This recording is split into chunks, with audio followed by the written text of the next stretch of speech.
LDF government അങ്ങേ അറ്റത്തെ ദേശീയ പ്രാധാന്യമുള്ള ഒരു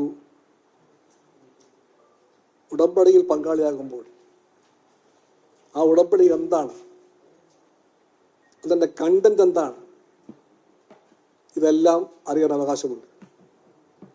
അതറിയാനും അറിയിക്കാനുമുള്ള വേദിയാണ് LDF, അതിൻ്റെ സമിതികൾ.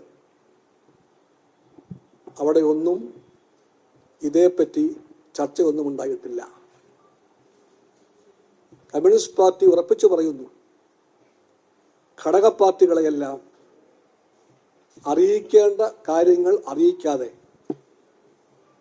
ഇരുട്ടിലാഴ്ത്തിക്കൊണ്ടല്ല LDF എന്ന് പറയുന്ന മഹത്തായ രാഷ്ട്രീയ പ്രസ്ഥാനം മുമ്പോട്ട് പോകേണ്ടത്. LDFനെ കമ്മ്യൂണിസ്റ്റ് പാർട്ടി കാണുന്നത് കേവലമായ അധികാരത്തിൻ്റെ ഒരു സംവിധാനമായിട്ടല്ല, 5 കൊല്ലമോ 10 കൊല്ലമോ 15 കൊല്ലമോ ഭരിക്കാനുള്ള ഒരു ഭരണത്തിൻ്റെ മാത്രമുള്ള ഉപാധിയായിട്ടല്ല കമ്മ്യൂണിസ്റ്റ് പാർട്ടി LDFനെ കാണുന്നത്.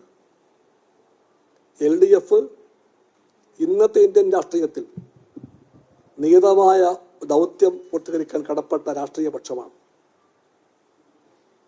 ആ ദൗത്യത്തിൻ്റെ കാതലാണ് ഇടതുപക്ഷ ജനാധിപത്യ ബദൽ.